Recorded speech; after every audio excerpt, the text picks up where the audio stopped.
Hello friends, welcome to crazy GK trick. तो friends देखिए, Indian polity के आज के इस वीडियो में हम भारतीय संविधान के पार्ट 1 भारत संघ और उसके राज्य क्षेत्र को यहां पर डिटेल में डिस्कस करने वाले हैं। पहले हम थ्योरी सेक्शन को कवर करेंगे और उसके बाद वीडियो के एंड में इससे रिलेटेड एमसीक्यूज क्वेश्चन को भी डिस्कस करेंगे। एक ऐसा टॉपिक है फ्रेंड्स जहां से अक्सर एग्जाम में क्वेश्चन पूछे जाते हैं और स्टूडेंट्स को काफी कंफ्यूजन रहता है इंडियन पॉलिटी के पार्ट 1 में। तो आज के इस टॉपिक में हम पार्ट 1 को बहुत ही डिटेल में डिस्कस करने वाले हैं। वीडियो को एंड तक देखिएगा, पसंद आए तो लाइक और शेयर कर दीजिएगा और साथ ही साथ चैनल को भी सब्सक्राइब कर लीजिएगा। तो देखिए, अगर हम इंडियन पॉलिटी की बात करें फ्रेंड्स, तो भारतीय संविधान में 22 भाग, 395 आर्टिकल्स और 12 शेड्यूल्स दिए गए हैं। भारतीय संविधान में 22 भाग हैं। इन 22 भाग में 395 आर्टिकल्स का उल्लेख है। अब वो प्रावधान जो कि आर्टिकल्स में हिडन हैं या फिर नहीं दिए गए, उनके बारे में जानकारी शेड्यूल्स में देखने को मिलती है। वर्तमान में भारतीय संविधान में 12 शेड्यूल्स हैं। अब अगर हम भारतीय संविधान के पार्ट 1 की बात करें, तो भारतीय संविधान का पार्ट 1 भारत संघ और उसके राज्य क्षेत्र की बात करता है। अब भारत संघ और उसके राज्य क्षेत्र में 4 आर्टिकल्स का उल्लेख भारतीय संविधान में देखने को मिलता है। आर्टिकल 1, आर्टिकल 2, आर्टिकल 3 और आर्टिकल 4। ये चारों आर्टिकल भारत संघ और उसके राज्य क्षेत्र की अलग अलग तरीके से बात करते हैं। आइए एक एक आर्टिकल को जान लेते हैं और देख लेते हैं कि भारत संघ के संबंध में क्या क्या प्रावधान इन आर्टिकल्स में दिए गए हैं। तो देखिए, अगर हम पार्ट 1 में भारतीय संविधान के सबसे पहले आर्टिकल की बात करें, तो ये भारत संघ और उसके राज्य क्षेत्र की बात करता है। भारत संघ और उसका राज्य क्षेत्र भारतीय संविधान के आर्टिकल 1 में उल्लेखित है।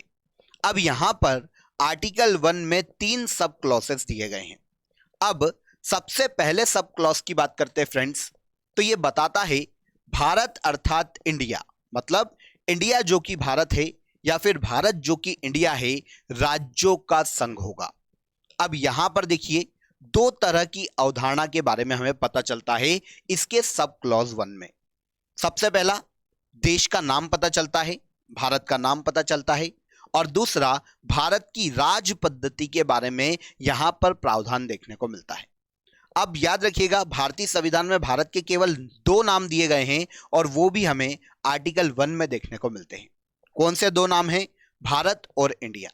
तो सबसे पहले हमें भारत के नाम के बारे में पता चलता है और फिर इसकी राज पद्धति के बारे में पता चलता है, प्रशासनिक व्यवस्था के बारे में पता चलता है कि भारत जो है वो राज्यों का संघ है, मतलब यूनियन ऑफ स्टेट है।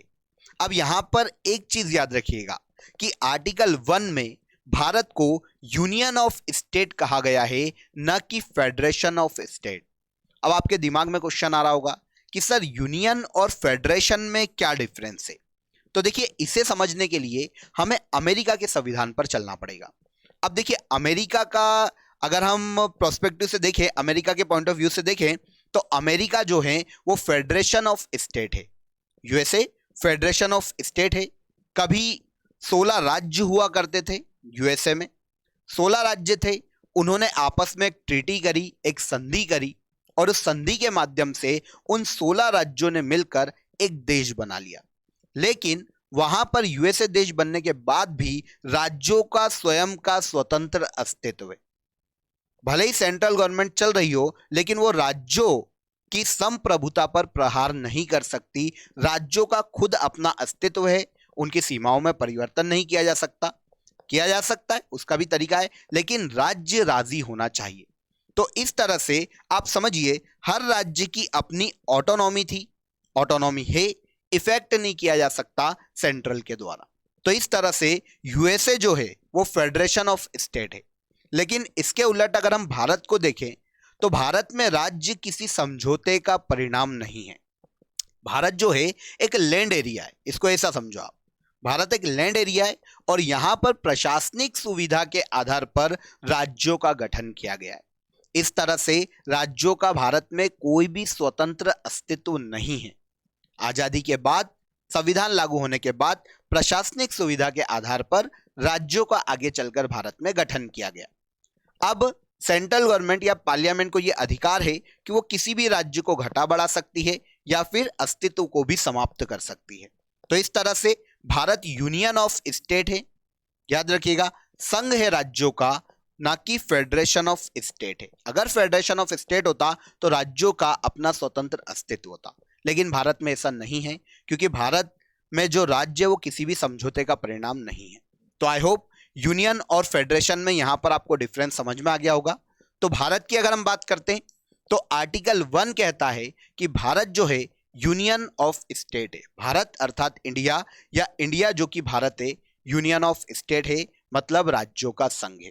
केवल प्रशासनिक सुविधा के आधार पर राज्यों में अपने अपने अधिकार बांटे गए हैं केंद्र के द्वारा, और राज्यों में अधिकारों का बंटवारा किया गया है। उनकी स्वयं की संप्रभुता की कोई बात नहीं की गई है। ओके, तो ये सब क्लॉज 1 देखने को मिलता है आर्टिकल 1 में। इसके बाद आर्टिकल 1 का सब क्लॉज 2 अगर हम देखें तो ये बात करता है राज्य और उसके राज्य क्षेत्र वे होंगे जो पहली अनुसूची में दिए गए हैं। अब आप यहां पर समझिए, भारतीय संविधान का आर्टिकल 1 का सब क्लॉज 2 जो है वो केवल इसकी बात करता है कि भारत में राज्य होंगे और केंद्र शासित प्रदेश होंगे। लेकिन राज्य कितने होंगे, केंद्र शासित प्रदेश कितने हैं या राज्य कितने हैं, इनके बारे में प्रावधान जो है भारतीय संविधान की पहली अनुसूची में देखने को मिलता है। और यहां पर हमको पता चलता है कि भारतीय संविधान में वर्तमान में 28 राज्य हैं, भारत में 28 राज्य हैं और 8 केंद्र शासित प्रदेश। ये कहां से पता चलता है, पहली अनुसूची से पता चलता है। तो यहां पर सब क्लॉज 2 में केवल यह बताया गया है कि भारत में राज्य और संघ राज्य क्षेत्र उतने होंगे जो पहली अनुसूची में दिए गए हैं। ओके, इसके बाद भारतीय संविधान का सब क्लॉज 3 आता है। यह बताता है कि भारतीय क्षेत्र में किस किस को शामिल किया जाएगा। तो यहां पर सब क्लॉज 3 के अकॉर्डिंग भारतीय क्षेत्र में 3 तरह की अवधारणाओं को या 3 तरह के क्षेत्रों को सम्मिलित किया गया है। सबसे पहला है पूर्ण राज्य, फुल स्टेट। इसके अलावा केंद्र शासित प्रदेश, यूनियन टेरिटरीज, और तीसरा है अधिग्रहित क्षेत्र। तो इस तरह से 3 प्रकार के क्षेत्र भारतीय संविधान के आर्टिकल 1 में भारत में शामिल किए गए हैं: पूर्ण राज्य, केंद्र शासित प्रदेश और अधिग्रहित क्षेत्र।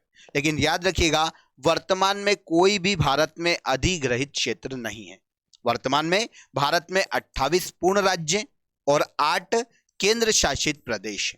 भारत की आजादी के बाद काफी सारे क्षेत्रों को अधिग्रहित करके भारत में शामिल किया गया, जैसे दादर नगर हवेली, दमन और दीव, गोवा, सिक्किम। ये भारत में कभी अधिग्रहित क्षेत्र थे, लेकिन आप सभी जानते हैं समय के साथ या तो इन्हें फुल स्टेट बना दिया गया है या फिर ये केंद्र शासित प्रदेश बना दिए गए हैं। इस तरह से भारत में वर्तमान में कोई भी अधिग्रहित क्षेत्र नहीं है। लेकिन सब क्लॉज 3 में 3 प्रकार के क्षेत्रों की भारतीय संविधान के आर्टिकल 1 में बात की गई है। तो भारतीय क्षेत्र में किसको शामिल किया जाएगा, आर्टिकल 1 के सब क्लॉज 3 में देखने को मिलता है पूर्ण राज्य, केंद्र शासित प्रदेश और अधिग्रहित क्षेत्र। क्लियर। इसके बाद भारतीय संविधान के पार्ट 1 में आर्टिकल 2 सम्मिलित किया गया है, जो कि भारत संघ में नए राज्यों का प्रवेश और नए राज्यों की स्थापना की बात करता है। भारत संघ में भारतीय संविधान के आर्टिकल 2 के तहत भारत संघ में नए राज्यों का प्रवेश और नए राज्यों की स्थापना की बात करता है। अब दोनों में डिफरेंस क्या है, नए राज्यों का प्रवेश और नए राज्यों की स्थापना? तो देखिए, भारत के पड़ोसी देश हैं, जैसे देखिए पाकिस्तान है, नेपाल है, चाइना है, भूटान है, बांग्लादेश है। ये स्वतंत्र देश, इनकी अपनी ऑटोनॉमी, अपना प्रशासन है इन सभी का। लेकिन अगर कभी ऐसा होता है कि कोई भी देश भारत से आकर मिलना चाहता है, तो अंतर्राष्ट्रीय ट्रीटी जितनी भी है, अंतर्राष्ट्रीय संबंध जितने भी है, उन्हें ध्यान में रखते हुए अगर 2 देशों के मध्य में ट्रीटी हो जाती है भारत के साथ, जैसे एग्जाम्पल के तौर पर हम नेपाल ले लेते हैं। नेपाल की अगर भारत से ट्रीटी हो जाती है अंतर्राष्ट्रीय परिदृश्य को ध्यान में रखते हुए, है ना, जितनी भी अंतर्राष्ट्रीय संधियां हैं उनको ध्यान में रखते हुए अगर नेपाल भारत से मिलने के लिए संधि कर लेता है और ये भारत में मिल जाता है, तो भारत संघ में ये नए राज्य का प्रवेश है। तो इस तरह से भूटान को या नेपाल को भारत संघ में मिलाया जा सकता है आर्टिकल 2 के तहत। और इसके अलावा नए राज्यों की स्थापना की अगर हम बात करें, तो अगर भारत का जैसे फॉर एग्जाम्पल पाकिस्तान के साथ युद्ध हो जाता है और इस युद्ध में हम पाकिस्तान के सिंध क्षेत्र को अपने कब्जे में ले लेते हैं। अब या तो सिंध को राजस्थान में मिला दिया जाए या गुजरात क्षेत्र में मिला दिया जाए या फिर ना मिलाया जाए तो इसको स्वतंत्र राज्य के रूप में भारत के अंदर स्थापित किया जा सकता है। तो भारत में नए राज्यों का प्रवेश और नए राज्यों की स्थापना भारतीय संविधान के आर्टिकल 2 में उल्लेखित है।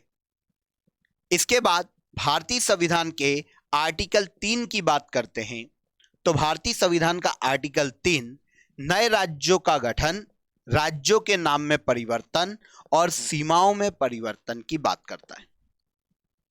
भारत के संविधान के आर्टिकल 3 के तहत भारत में नए राज्यों का गठन किया जा सकता है, राज्यों के नाम में परिवर्तन किया जा सकता है, सीमाओं में परिवर्तन किया जा सकता है। एक राज्य को अलग करके 2 राज्य बनाए जा सकते हैं, 2 राज्यों को मर्ज करके 1 राज्य बनाया जा सकता है, या फिर 2 राज्य के थोड़े थोड़े क्षेत्रों को मिलाकर कोई नया राज्य भारत के अंदर बनाया जा सकता है। किसी राज्य का क्षेत्र बढ़ाया जा सकता है, किसी राज्य का क्षेत्र घटाया जा सकता है, किसी राज्य की सीमाओं में परिवर्तन किया जा सकता है, किसी राज्य के नाम में भी परिवर्तन किया जा सकता है आर्टिकल 3 के तहत। अब दिमाग में क्वेश्चन आ रहा होगा, ठीक है सर, आर्टिकल 3 के तहत भारत में नए राज्यों का गठन किया जा सकता है, राज्यों के नाम बदले जा सकते हैं, राज्यों की सीमा बदली जा सकती है, पर यह बदल कौन सकता है? पावर किसके पास है? तो इसका पावर दिया गया है इंडियन पार्लियामेंट को। किसको दिया गया है? इंडियन पार्लियामेंट को। आर्टिकल 2 के तहत जो पावर है वो भी इंडियन पार्लियामेंट के पास है और आर्टिकल 3 के तहत जो पावर है वो भी इंडियन पार्लियामेंट को दिया गया है। भारत की संसद, पार्लियामेंट 2 राज्यों को मर्ज करके 1 राज्य बना सकती है, 1 राज्य को डिवाइड करके 2 राज्य बना सकती है, 2 राज्य के भौगोलिक क्षेत्र को जोड़कर एक अन्य राज्य बना सकती है। तो इस तरह से पार्लियामेंट को यह अधिकार दिया गया है आर्टिकल 3 के तहत कि वो भारत में राज्यों के नाम में परिवर्तन कर सकती है, सीमा में परिवर्तन कर सकती है। अब पार्लियामेंट में अगर ऐसा कोई बिल लाया जाता है तो याद रखिएगा वो राष्ट्रपति की पूर्व अनुमति के ही लाया जा सकता है। प्रेसिडेंट की पूर्व अनुमति के बिना पार्लियामेंट में आर्टिकल 3 से संबंधित कोई भी बिल नहीं लाया जा सकता। पार्लियामेंट में लाया जाता है। अब एक और दिमाग में क्वेश्चन आ रहा होगा, ठीक है सर, पार्लियामेंट कर तो सकती है, ये तो हमको पता चल गया, लेकिन क्या राज्यों की सहमति आवश्यक नहीं है? तो ऐसा बिल्कुल नहीं है। यहां पर जब प्रस्ताव पार्लियामेंट में लाया जाएगा तो वो प्रस्ताव राज्यों के पास भी भेजा जाएगा, लेकिन याद रखना पार्लियामेंट राज्यों की सहमति के लिए बाध्य नहीं है।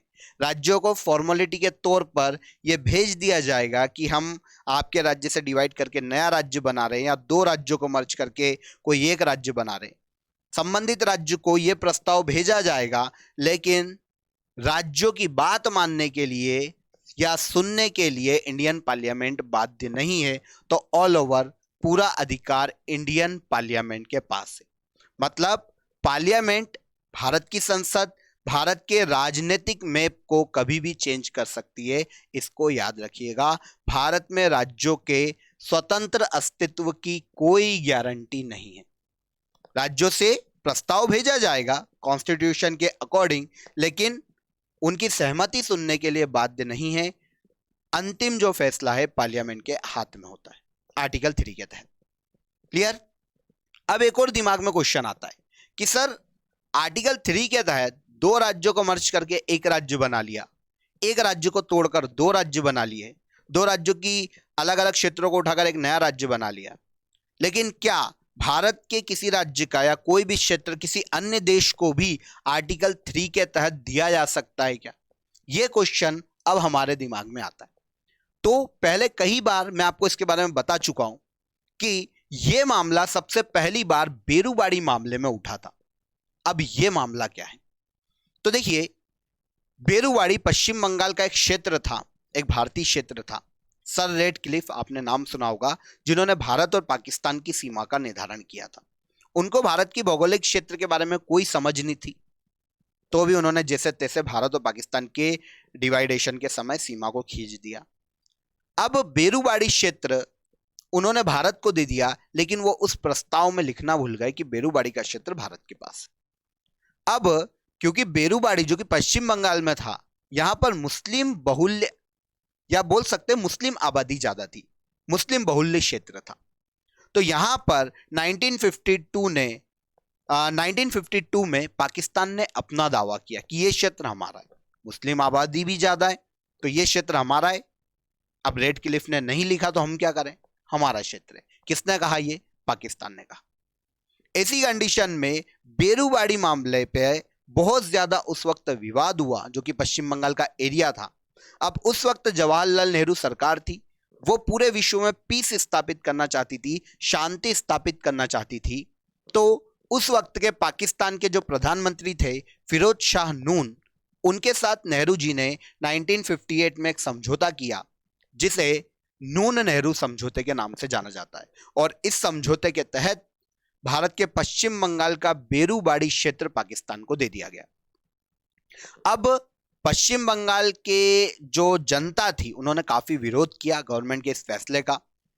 इवन बेरूबाड़ी क्षेत्र के जो लोग थे उन्होंने भी काफी विरोध किया, क्योंकि हम जिस गवर्नमेंट को चुन के लाए हैं वो हमारे क्षेत्र को किसी और देश को कैसे दे सकती है।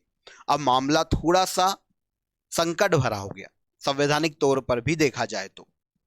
अब क्वेश्चन ये उठा कि क्या आर्टिकल 3 के तहत भारत का कोई क्षेत्र किसी अन्य देश को दिया जा सकता है क्या, जैसे जवाहरलाल नेहरू ने दे दिया। तो इसके लिए भारत के जो उस वक्त के राष्ट्रपति थे राजेंद्र प्रसाद, उन्होंने सुप्रीम कोर्ट से परामर्श मांगा इस विषय में, क्योंकि आप सभी जानते हैं भारतीय संविधान के आर्टिकल 143 के तहत प्रेसिडेंट सुप्रीम कोर्ट से संवैधानिक मुद्दों पर परामर्श मांग सकते हैं। सही है, भारत के राष्ट्रपति सुप्रीम कोर्ट से संवैधानिक मुद्दों पर परामर्श मांग सकते हैं आर्टिकल 143 के तहत। अब सुप्रीम कोर्ट ने कहा कि आर्टिकल 3 के तहत भारत के जो भी राज्यों की सीमाओं में परिवर्तन की बात की गई है, क्षेत्रों में परिवर्तन की बात की गई है, वो भारत के आंतरिक क्षेत्रों की बात की गई। भारत के किसी भी आंतरिक क्षेत्र को अन्य देश को देने का कोई प्रावधान आर्टिकल 3 के तहत नहीं है। अब अगर आप भारत के किसी भी क्षेत्र को किसी अन्य देश को देना चाहते हो तो दो तरीके हैं, ये सुप्रीम कोर्ट ने बताया। उन्होंने कहा आर्टिकल 368 के तहत आप संविधान में संशोधन करो और आर्टिकल 3 में यह चीज ऐड ऑन कर दो कि हम किसी भी भारतीय क्षेत्र को किसी अन्य देश को दे सकते हैं। तो फिर कोई भी गवर्नमेंट कभी भी किसी भारतीय क्षेत्र को अन्य देश को इजीली दे पाएगी, क्योंकि आर्टिकल 3 में आपने संविधान संशोधन के द्वारा यह चीज जोड़ दी। या फिर दूसरा तरीका, आर्टिकल 368 के तहत आप संविधान संशोधन करो और बेरूबाड़ी को भारतीय संघ से हटा दो। अगर आप ऐसा करोगे तो आर्टिकल 1 और अनुसूची 1 में परिवर्तन होगा, क्योंकि भारत का क्षेत्र अन्य देश में चला गया। लेकिन ऐसा करोगे तो हर बार अगर आपको भारत का कोई क्षेत्र अन्य देश को देना है तो हर बार संविधान संशोधन करना पड़ेगा, क्योंकि फिर आर्टिकल 3 के तहत तो दे नहीं पाओगे ना। अब उस वक्त की गवर्नमेंट ने सोचा कि अगर हम आर्टिकल 3 में ये लिख देंगे तो आगे की गवर्नमेंट हो सकता है इसका मिसयूज करे और भारतीय क्षेत्रों को उठा के किसी अन्य देश को देने लगे, तो ये गलत हो जाएगा। इसीलिए इस तरह का संविधान संशोधन किया गया कि हर बार जब भी भारतीय क्षेत्र को किसी अन्य देश को देना हो तो हर बार संविधान संशोधन लाना पड़े। तो ऐसी कंडीशन में 1960 में भारत में नवा संविधान संशोधन किया गया और बेरूबाड़ी क्षेत्र को पाकिस्तान को दे दिया गया। उस समय आर्टिकल 1 और अनुसूची 1 में परिवर्तन हुआ।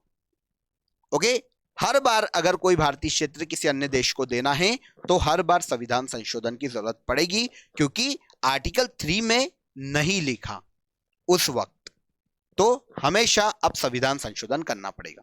आर्टिकल 3 ये इजाजत नहीं देता कि किसी भारतीय क्षेत्र को किसी अन्य देश को दिया जाए। आई होप समझ में आया होगा। तो आर्टिकल 2 भारत संघ में नए राज्यों का प्रवेश और नए राज्यों की स्थापना की बात करता है। आर्टिकल 3 भारत में राज्यों की सीमाओं में परिवर्तन, राज्यों के एक राज्य से 2 राज्य बनाना, 2 राज्य से 1 राज्य बनाने का अधिकार इंडियन पार्लियामेंट को देता है। इसके बाद आर्टिकल 4 आता है भारतीय संविधान का पार्ट 1 में, और यह कहता है अगर आर्टिकल 2 और आर्टिकल 3 के प्रावधानों को बदलना है तो संसद साधारण बहुमत के द्वारा ही आर्टिकल 2 और 3 के प्रावधानों को बदल सकती है। इसके लिए आर्टिकल 368 के तहत संविधान संशोधन की कोई जरूरत नहीं। आपको पता है भारतीय संविधान में अगर कोई चेंज करना है तो नॉर्मली संविधान संशोधन की जरूरत होती है, लेकिन आर्टिकल 4 साफ कहता है कि अगर आर्टिकल 2 और आर्टिकल 3 के कोई प्रावधान बदले गए तो इसके लिए आर्टिकल 368 के तहत संशोधन करने की कोई जरूरत नहीं है। पार्लियामेंट सिंपल मेजोरिटी के द्वारा ऐसा बिल लाकर आर्टिकल 2 और 3 के प्रावधानों को बदल सकती है। मतलब अगर भारत संघ में नए राज्यों का प्रवेश करना है, नए राज्यों की स्थापना करना है, आर्टिकल 2, तो इसके लिए सिंपल मेजोरिटी से पार्लियामेंट कर सकती है। और इसके अलावा आर्टिकल 3 नए राज्य बनाने, 2 राज्यों को मर्ज करना है, तो इसके लिए आर्टिकल 368 का यूज करने की कोई जरूरत नहीं है। पार्लियामेंट सिंपल मेजोरिटी से यह काम कर सकती है। आर्टिकल 4 ये प्रावधान करता है। क्लियर हो जाता है? आई होप समझ में आया होगा। इजी था, है ना? ठीक है, अब एमसीक्यूज हम देख लेते हैं। इसके चारों आर्टिकल मैंने आपको डिटेल में समझा दिए। एमसीक्यूज पर आने से पहले एक अपडेट देता हूं मैं आपको। देखिए, क्रेजी जीके ट्रिक के रूट एप्लीकेशन पर आप सभी के लिए जीएस फाउंडेशन की लाइव बैच स्टार्ट हो गई है, जहां पर इंडिया की किसी भी एग्जाम के लिए, चाहे तो किसी स्टेट की भी एग्जाम हो, आपको जीएस के सभी सब्जेक्ट बहुत ही डेप्थ में जाकर बेसिक से पढ़ाए जाएंगे, ताकि इंडिया की किसी भी एग्जाम में अगर आपका जीएस से क्वेश्चन आता है तो आप डेफिनेटली उसको फाइट कर पाओगे और वो आप इजीली आपका सही जाएगा। तो आप जीएस फाउंडेशन का ये कोर्स ज्वाइन कर सकते हैं। इसके अलावा अगर आप पॉलिटी इंडिविजुअली मुझसे पढ़ना चाहते हैं तो रूट एप्लीकेशन पर मेरी पॉलिटी की लाइव क्लासेस चल रही है, आप ज्वाइन कर सकते हैं, इनरोल कर सकते हैं। और इसके अलावा अदर सब्जेक्ट भी पढ़ना चाहते हैं तो आपके लिए रूट एप्लीकेशन पर सभी सब्जेक्ट लाइव चल रहे हैं। बिना देर किए आप किसी भी कोर्स में इनरोल कर सकते हैं। आइए एमसीक्यूज देख लेते हैं इस टॉपिक के। तो सबसे पहला क्वेश्चन देखिए, राज्य और संघ शासित क्षेत्रों के नाम भारतीय संविधान की किस अनुसूची में उल्लेखित हैं? याद है हमने बात की थी, भारत के राज्य और संघ शासित क्षेत्रों के नाम भारतीय संविधान की पहली अनुसूची में दिए गए। आंसर हो जाएगा आंसर ए। आर्टिकल 1 ये बताता है, उसका सब क्लॉज 2 ये बताता है कि भारत में राज्य और केंद्र शासित प्रदेश भारतीय संविधान की पहली अनुसूची में निर्दिष्ट है। ओके, इसके बाद राज्यों के नाम सीमाओं में परिवर्तन से संबंधित प्रस्ताव किसकी पूर्व अनुमति से संसद में रखा जा सकता है? तो राज्यों के नाम या सीमाओं में परिवर्तन से संबंधित अगर कोई भी प्रस्ताव पार्लियामेंट में आता है आर्टिकल 3 के तहत, तो वो प्रेसिडेंट की पूर्व अनुमति के ही पार्लियामेंट में रखा जा सकता है। प्रेसिडेंट की अनुमति आवश्यक है आर्टिकल 3 के तहत। आंसर सी हो जाएगा, इजीली पता चल गया। इसके बाद देखिए, किन अनुच्छेदों के उपबंधों में किया गया परिवर्तन आर्टिकल 368 के संविधान संशोधन के दायरे में नहीं आता? तो आर्टिकल 4 क्या कहता है कि आर्टिकल 2 और आर्टिकल 3 में अगर कोई भी चेंजेस किया जा रहा है, इनके प्रावधानों में अगर चेंजेस किया जा रहा है, तो आर्टिकल 4 यह कहता है कि उसके लिए संविधान संशोधन की कोई आवश्यकता नहीं। मतलब आर्टिकल 368 के तहत संविधान संशोधन के दायरे में वो नहीं आएगा। आंसर डी हो जाएगा। इसके बाद निम्नलिखित में से भाषा के आधार पर बनने वाला पहला राज्य कौन सा है? तो ये जनरल नॉलेज का क्वेश्चन है, आप सभी को पता होगा। भाषा के आधार पर भारत में सबसे पहला राज्य बना था 1953 में आंध्र प्रदेश। Answer B. भारत 28 राज्यों और देश देश केंद्र शासित प्रदेशों के साथ एक संघीय गणराज्य। तो आप सभी जानते हैं भारत में 28 राज्य हैं और वर्तमान में 8 केंद्र शासित प्रदेश हैं, भारतीय संविधान की पहली अनुसूची में दिए गए हैं। भारतीय संविधान के अनुच्छेद 1 में यह घोषित किया गया है कि इंडिया या भारत, मतलब भारत जो कि इंडिया है, क्या है? राज्यों का संघ है, यूनियन ऑफ स्टेट है। Answer A. क्लियर? निम्न में से कौन नए राज्य को संघ में शामिल करता है? तो आप सभी जानते हैं नए राज्य को संघ में शामिल करने का अधिकार आर्टिकल 2 के तहत इंडियन पार्लियामेंट को दिया गया है। Answer D. नए राज्य बनाना, उसके नाम और सीमाओं में परिवर्तन करने की शक्ति निम्न में से किसके पास है? आर्टिकल 3 के तहत यह पावर भी इंडियन पार्लियामेंट को ही दिया गया है। भारतीय संसद राज्यों के नाम और सीमा को फिर से परिभाषित कर सकती है। कैसा संविधान संशोधन होगा या फिर किस तरह से पार्लियामेंट ये कर सकती है?